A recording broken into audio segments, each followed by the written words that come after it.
Hi, you guys. Okay, Power Book 2 Ghost, Season 2, Episode 7 Force My Hand. Just like Lorenzo said last episode that he's going to take Drew up on his idea of setting Keno up. Well, it's going down. Keno is in there getting it in with some girl.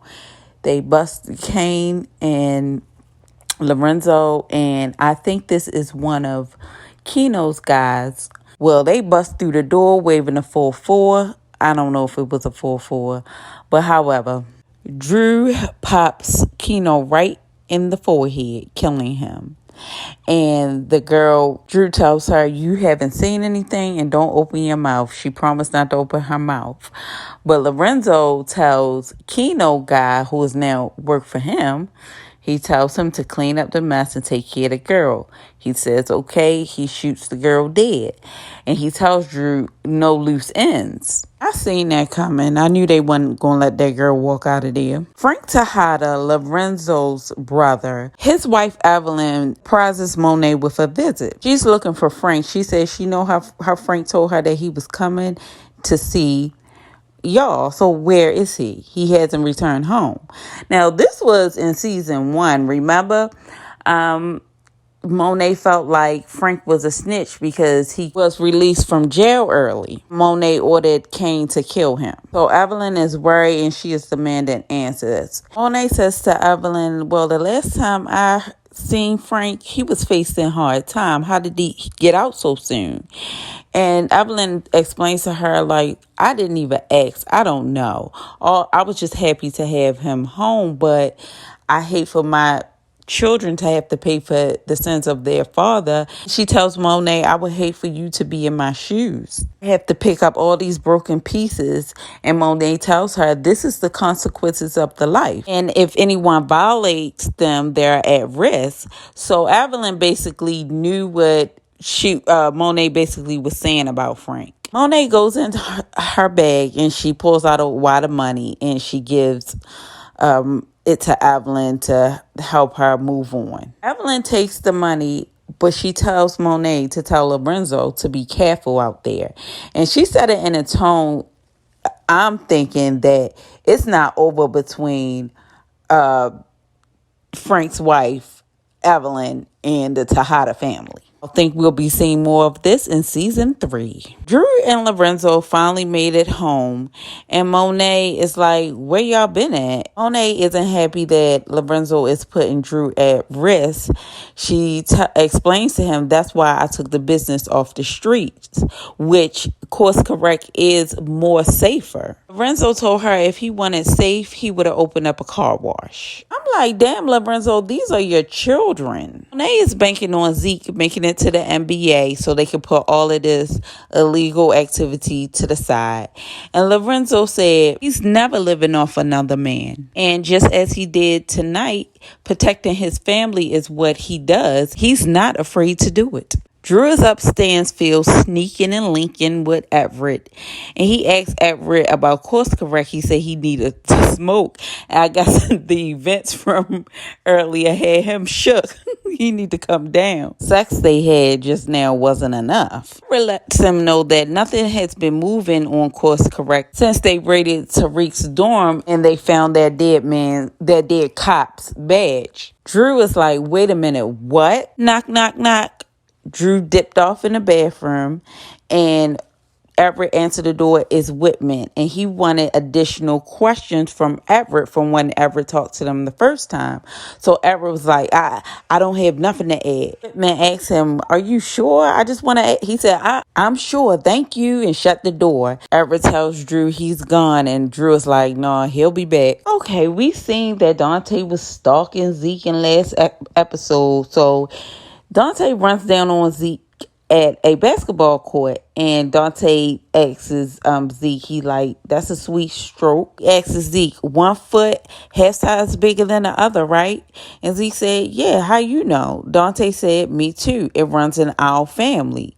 This is going to sound crazy, but I'm Dante Spears, your father. Zeke is like, no, get the fuck away from me. Dante backs up a little and he asks Zeke, did you ever wonder how you get your name? And he shows Zeke his tattoo of a Bible scripture in the book of Ezekiel. Tells Zeke, yeah, I had this since I was 16 years old, and your mother was with me when I got it. Ask her about it sometimes, son. Man, if you don't go on somewhere like that, you don't approach him like that. You can't do it like that, Mecca. I mean, but Monet isn't letting him meet Zeke, so what else could he do? Monet is back at the house running around frantic, irritated with Diana. Monet sets her phone down and it's going off, and it's Dante texting her like, we need to talk about him.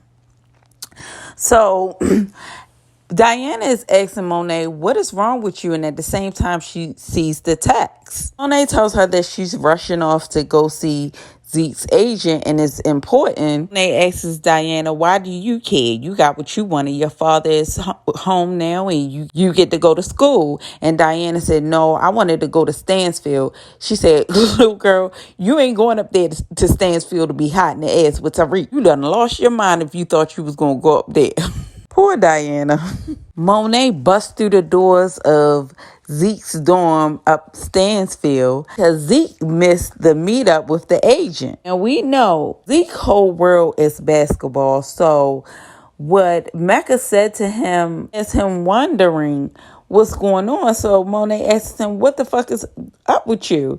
And he's like, look, some man came up to me, said he was my father. He was real light skinned, but he had this tattoo. And I gotta go home and ask my mama what this means. I need answers. Monet tells him, sit down, Zeke. I don't mean no harm, auntie. I got to go. Sit down, Zeke. Will Monet tell him the truth? No, of course not. Tell Zeke that his father is in jail for life. They never told him that he had life because this is what his mother wanted. Tell Zeke that this man that's saying he's your father is just trying to leech onto him because he's making it big to the NBA. And she reminds him, like, I told you that these are the people that we have to stay away from. Zeke falls for it. Monet is given sociopath. Okay, over to Tariq. Tariq meets up with Saxon McLean and they show him a discovery that the prosecution had found. They have video footage of Ramirez's murder and they think that the murderer fits Tariq's description. So Tariq is looking at the video like, huh? Nah, fuck no, that ain't me. I met up with Ramona on that date around that time. Sax is like, oh great, we got an alibi. And McLean is like, I don't know about that. Sax was like, you was fucking her. I knew it. McLean asks Tariq, like, what's up with this? The person they saying is matching your description. The same gun that was used to murder Ramirez was used to murder Professor Reynolds. The badge was planted in your dorm room. Who has it out for you? Tariq is like, I don't know. Sax is frustrated. He's like, come on now. All this stuff is happening. You don't know who is trying to do this. Who is trying to frame you, Tariq? Clean steps in. He's like, okay, Tariq. We cool. We gonna work with this. Just continue to watch your back. After Tariq leaves, Sax is like, this is the first time he may be innocent and he won't help us put this person who really did it away. And McLean tells him, look, you don't understand the streets. Maybe he can't snitch. But Sax doesn't understand this because he just thinking one way, the right way, the government way, the way it should be.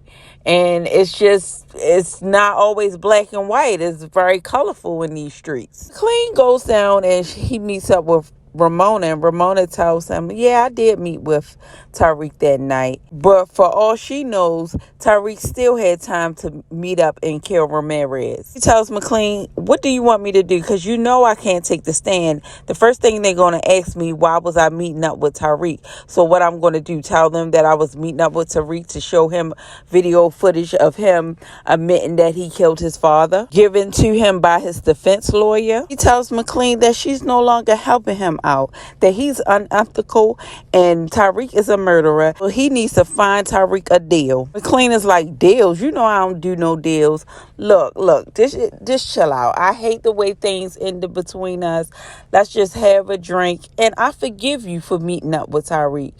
Child, Ramona goes to toast him and she pulls the drink all over him, and I'm glad that she did it. Fuck you, McLean. Avis is going to dig a deep hole for himself that he can't get out of. Tariq and Brayden is going through Brayden's father's yearbook trying to find something scandalous on Sweeney. And Tariq finds something, so Brayden like, no, not that one. My father is in that photo as well. Tariq said, oh, come on. Like, you always complain about your white privilege until you almost about to lose it. I need this for my trial. And Brayden is like, sorry, I'll do anything for you, but I can't do this. So Tariq goes down to see Tate and he tells him about the picture. The picture is a picture of Sweetie in blackface dressed as OJ. Tate is impressed. He's like, okay, but like what these kids say, no picture, no proof. Tariq tells him, look, I can get you the picture, but there's a problem. So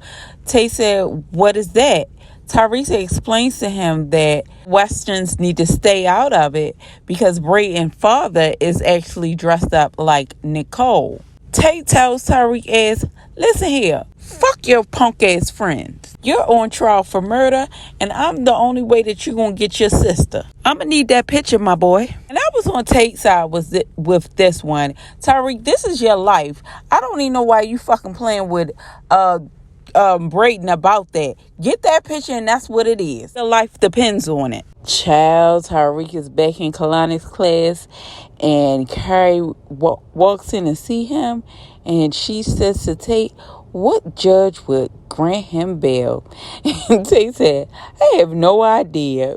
Boy, you know you lied. Okay, today's question is, should we make decisions without people's consent? And if so, when and how? Tariq, would you like to get us started today?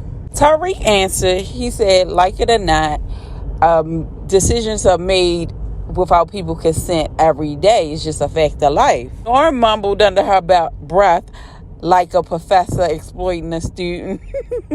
Carrie asks Lauren, do you have something to say, Lauren? Lauren's reply was basically, according to Holmes' principle, should no one make decisions on a person's without a person's consent, unless it's to prevent others from harm. The class then is debating who has the authority to say what is really harmful and who is really a victim. Rashonda then says Stansfield make decisions for their students all the time. Raids anyone?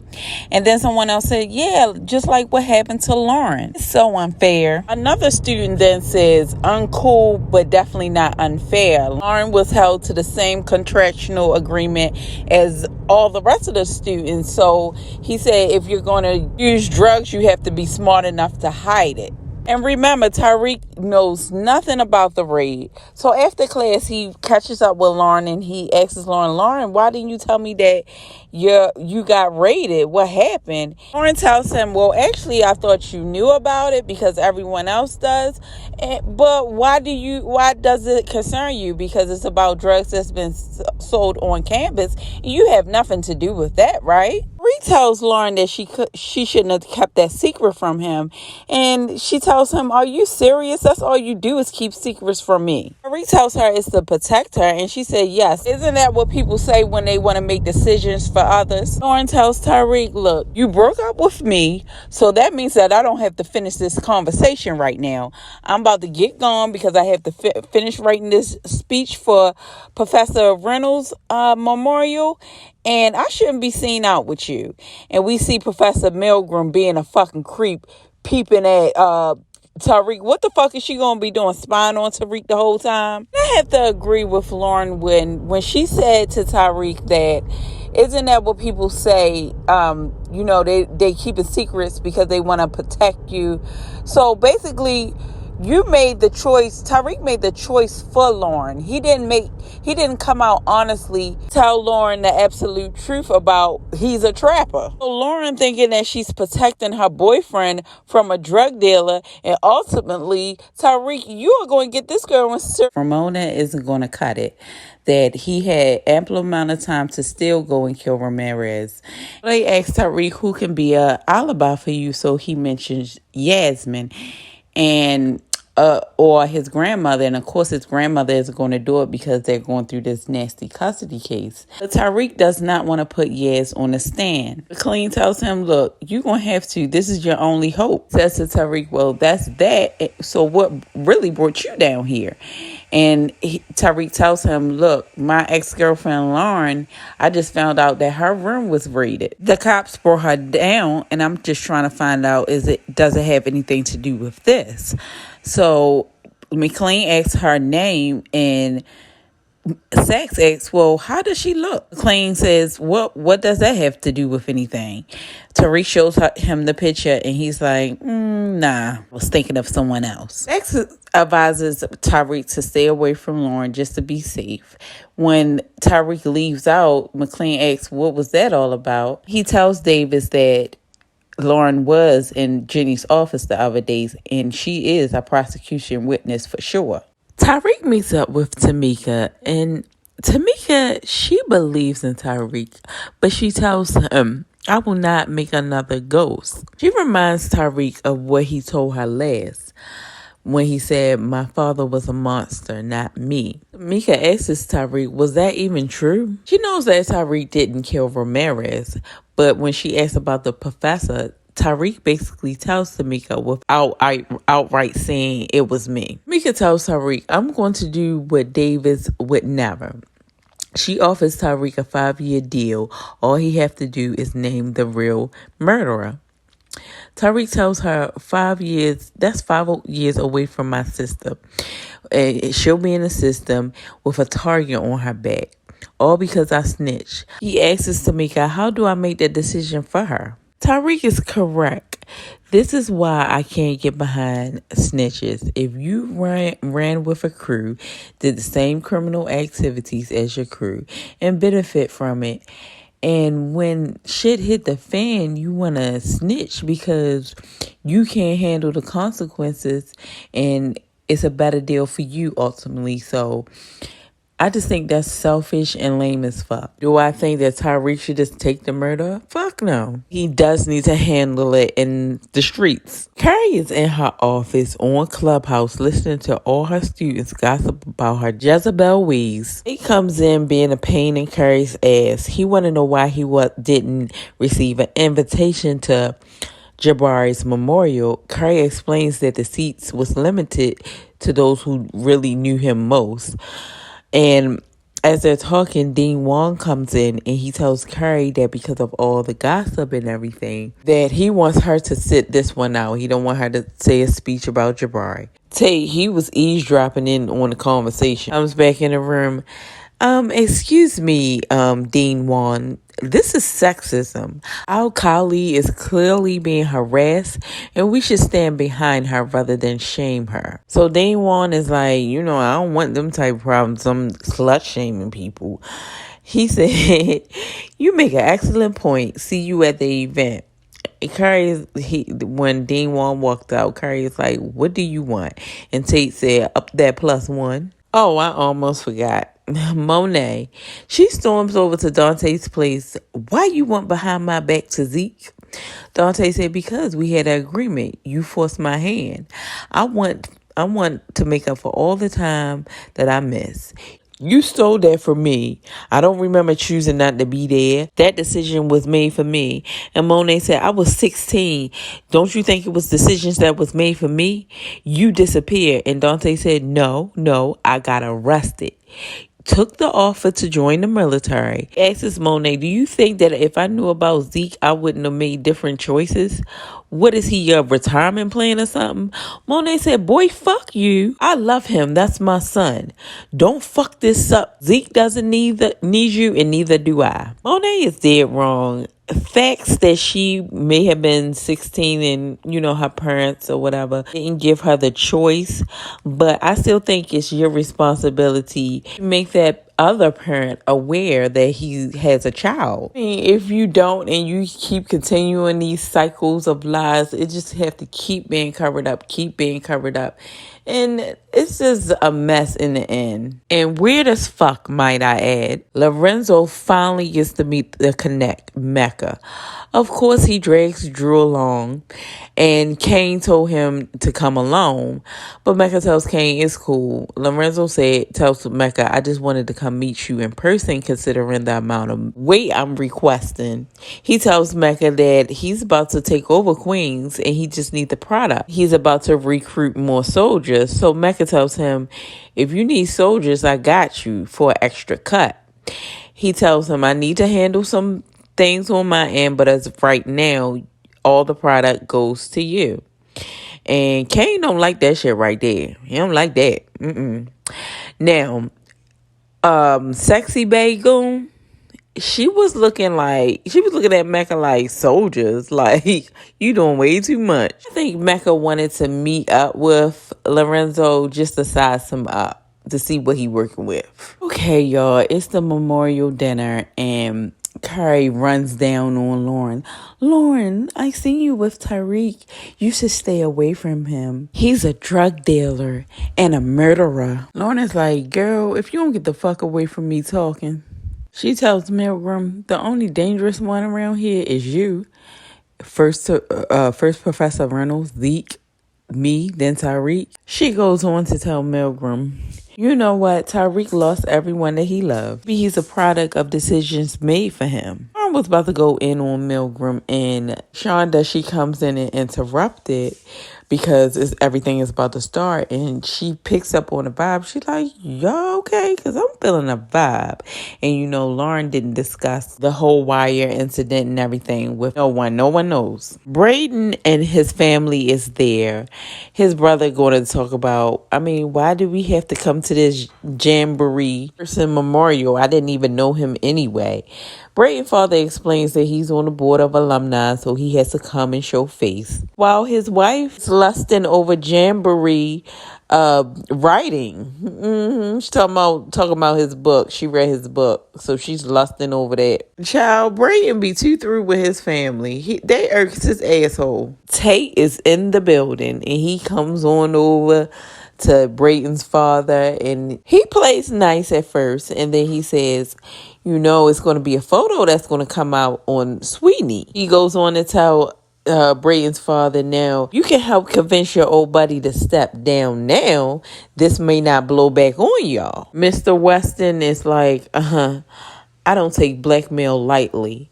And Tate said, yeah, only black face. It seemed like Braden's father, he was like, oh shit, like he knew exactly what he was talking about. And I think Braden peeped all of this out, but see, it's confusing me because I don't remember Tariq ever talking to Braden about Tate. So how would he even know what Tate is even talking about? But Braden looked disgusted over there in the corner watching this all go down. Okay, the speech has started. It's Brashonda and Lauren up there, and Lauren goes to introduce Milgram, and it is so shady. She said, it is our privilege to introduce esteemed author and well-respected co-worker, Carrie Dad Milgram. Child, that look of disgust on Lauren's face is everything. Carrie started her speech and she said that Jabari had an enormous heart. Brashonda over there trying to whisper that, but they can't. And she said, was his heart in his pants? And her and Lauren just started giggling. After that, it's all downhill from there. It all went to shit. Everyone is just chitter-chatting. That's her? You heard? Yeah. It was two of them. Girl, Carrie, you know this was coming. If they was in Clubhouse doing it, whispering and chatting here and there, what makes you think this wasn't coming, girl? Child, Milgram is embarrassed down to the podium. She run up out of there. She goes to her office, and Tate follows her, and Carrie is not for that shit. She's like, leave me alone. I know what you're going to say. You're going to say that it's not that bad. And Tate said, no, it's that bad. Those people in there was talking about you. Carrie is just a crying, and Tate said, look, your career is not over. Tells her, trust me, I know what it's like to be circling the drain. Yes, Tate was trying to make Carrie feel like that she's not alone with her trifling ways, what she was doing.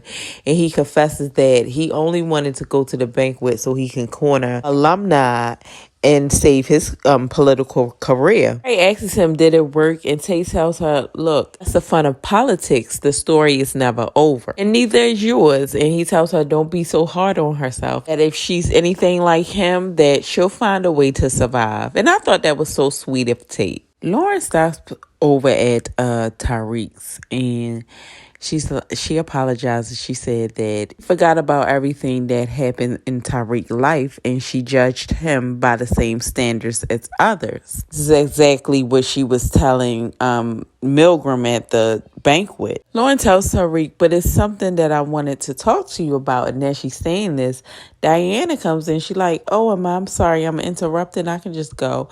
Girl, Tariq was like, oh, no, you could come on in. Girl, and told Lauren, my lawyer said I shouldn't be around you, boo. Bye. I mean, I can't lie, that was play as fuck. Diane is making small talk with Tariq, and Tariq is like, what's really good? Why you come all the way up here for real? And she said, it's my family. Since my dad came home, I thought it'd bring everyone closer together, but now it's more secrets than ever before. Diana is just pillow talking and she ain't even fucking yet. She is pillow talk, telling Tariq everything. Talking about her mother and father's not seeing eye to eye, how Monet wants to leave the game. And she asks Tariq, do you know anyone named D that she does business with? Tariq said, hold up, she want out of the game. Diana said, yep, Monet wants out. He want Everett, but my dad want him to roll with him. Tariq like, oh, for real? What about Kane? And Diana said, well, you never know with that nigga. And she tells Tariq, as for her, she gets to go to school, St. John's. But I wanted to be up here with you. Tariq said, Monet ain't having that. Diana said, well, you're not in business with her no more, right? Problem solved. So Tariq said, look, I'm going to need two things from you. I'm going to need you to be sure this is what you want. And Monet can never find out about this. Diana says, say less, okay? And she kissed Tariq down, slobbing him down. And I'm assuming she got deflowered. I mean, it is appropriate to say she's almost 30. Drew was sitting, chilling, watching some TV. And here come Kane, chaotic ass. He just grabbed the remote and stand in front of the TV, changing the channel. Drew was like, what the fuck is wrong with you? Like, first it was the meeting, now it's this. What's good? Kane like, nigga, oh, you think you invincible because you got Poppy on your side? Don't forget, I'm the one who putting food on your plate. Drew's house, Kane, you ain't running shit. You just a guard dog with a new master. And I was going to say the same thing. Child, you don't have anything, Kane. You don't have no product. That's not your product. While that added, Drew asks Kane, how did Ramirez's badge wind up in Tariq's room? I figured it out. You don't think that Tariq's lawyer figured it out and is running to the DA with your name right now? Stupid ass boy. Kane like, who told you that, your little snitch ass boyfriend? If his ass wasn't talking, the professor nigga wouldn't even know your name. He goes on to tell Drew that everything I do is to protect this family. Look at here. Stop focusing on me. Start focusing on that and try to find out what Everett knows. Because that nigga don't have 10 toes to stand on. Oh, fuck no. He done fucked up. Drew is tackled Kane ass into that motherfucking Etta J, I think that is. They breaking glass. They is getting it in their mother's living room. This is so juvenile. And boys, they is still childish. So I'm gonna say, boys, they make me mad when they get to fighting because all your shit be broke. They will punch holes in the wall. It be too much male ego. Lorenzo come in, break it up. He's like, what the fuck is going on here? And Kane like, he mad because his boyfriend is snitch. Lorenzo asks Drew, is this true? Boris. Lorenzo said, because we can't have no loose ends. Drew tells Lorenzo, it's fine. I promise it's fine. Tells Drew, it better fucking be. Later on, we see that Drew, he in his car, face mask on. He get out the car with a gun, walking towards Everett. Child, Everett text him, what you doing? I miss you. And Everett bitched up. He can't kill his baby. He can't do it. Drew got back in that car and went the fuck back home. Okay, it's the day of practice court with Yaz. McLean was asking her question and Yaz answered. Everything was fine. Girl, it got to Jenny. And Jenny tore a hole through that little girl, just like, Tariq expected. And he was like, no, we not doing this. And McLean was like, calm down, it'll be fine. He said, no, take her up off of that. He couldn't put that pressure on her that's a lot to put on a child. So Tariq is back at square one, and Tamika was in there. Now, after they get out this trial run, Tamika runs down on Sax getting some lunch or whatever. Tells Sax that he needs to do everything that he can to get Tariq off. She knows that he didn't kill this cop. And she tells him, you're his sworn counsel. You have to do everything you can to protect him. So Tamika, look, you know how I feel about him. Maybe he is catching up with him now. Tamika takes Sax's cup out his hand and she's like, you seen him with his sister. It's still good at him and we can give him a chance. Tamika feels like if they don't help out Tariq, that he'll become a bigger monster than his father ever was. I agree with her because just like she told Tariq that Ghost didn't necessarily had the tools that Tariq had at his age to make it big. So with Tariq having all the tools that he needs, the money, the education, the know-how, he can be he could turn into a bigger monster than Ghost. Kate meets up with Monet and he tells her, look, we don't have no more shipment. Our product is all tied up in Lorenzo, and our little side hustle with Tariq is dead. Monet said, I know you fucking lying. That's how we gonna pay to keep your name out of the bullshit. So since the product is all gone, you need to find a way to fix this by any means necessary. What does Kane do? First of all, let me tell you this. Kane, power. Y'all not going to convince me that Kane over there know how to break into Bentley Bentegas. I mean, the average person can't even break in that car. Like, are y'all serious? Come on now. Kane breaks into McLean's car. He's in the back seat. He points the gun to McLean's neck. He said, now the only person that go down for these murders is Tariq, right? Kane, this was your way? For real? This is what you thought of? But he broken up Bentayga, y'all. The math ain't mathing. McLean said, well, I assume that you the one who killed that cop and planted the badge on Tariq. If you pull that trigger, you and Tariq will be going down. If Tariq goes down, you go down. I'm the only one that can save you. Help me help you. Because for real, none of us will be in this situation if you haven't planted the badge. But he broke into a Bentayga, y'all. Kane said, that sound all good and everything, but if I hear my name, and McLean said, you ain't gonna hear your name long as the money keep rolling in. Kane gets out the car. And McLean rolls his window down. He said, hey, tell your mother Monet I said hi, Kane. Stupid ass boy. Diana is back at the house and Zeke is there. She asked Zeke, damn, what you doing here? He said, Monet told me to stay here. Some light-skinned dude ran up on me talking about he my father, but it ain't true. Diana like, oh, for real?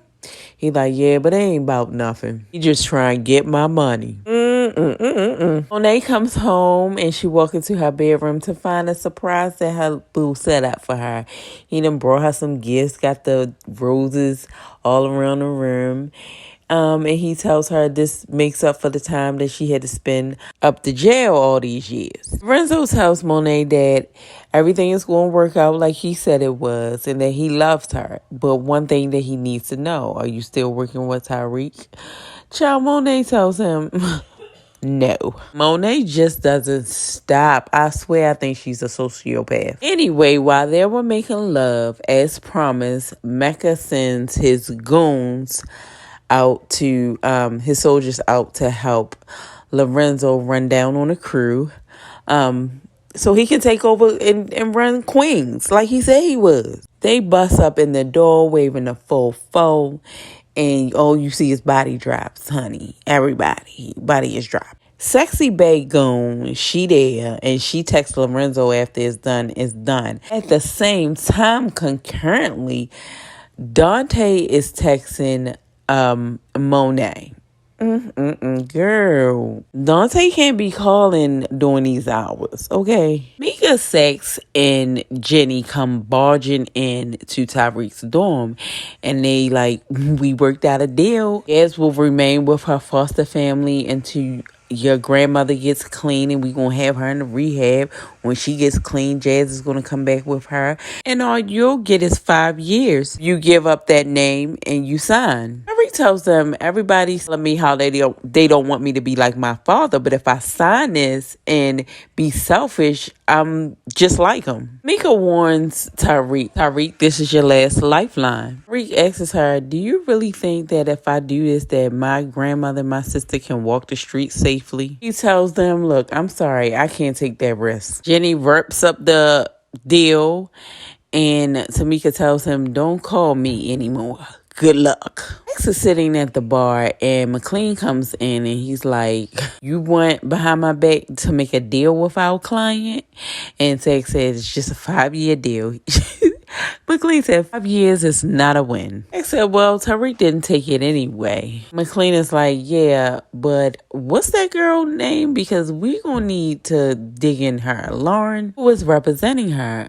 Sex looked inside his folder, and he was like, you're not gonna believe this. Carrie Dad Milgram, get the fuck out of here, McLean said. He meets up with Tyreek. Tyreek thought that it was gonna be product.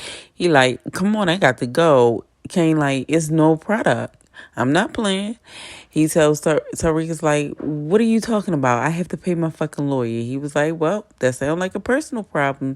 You better get that money up. It's more than one ways of getting it. Tyreek played too many Mickey Mouse games with them. I mean, come on now, Tyreek, you got to have a backup. McLean goes on over to Carrie's house.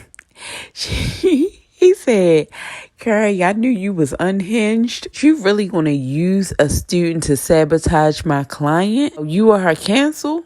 I should bring you up to the ethics committee. Milgram said, you don't have an ethnical bone in your body. Child, McLean said, and what bone have you had in your body? Davis tells Milgram that she's playing a dangerous game and bringing innocent people down with her. Tells her if Lauren gets called to the stand, that he's going to rip a hole in Lauren's ass on that stand. Milgram is explaining to Dennis that if Tyreek finds out what she did, that it won't be safe for her. McLean is like, yeah, right, but you be sure of this. My client is going to be free by any means necessary. And that's where the story ends. And I'll see you guys on the next one. Bye.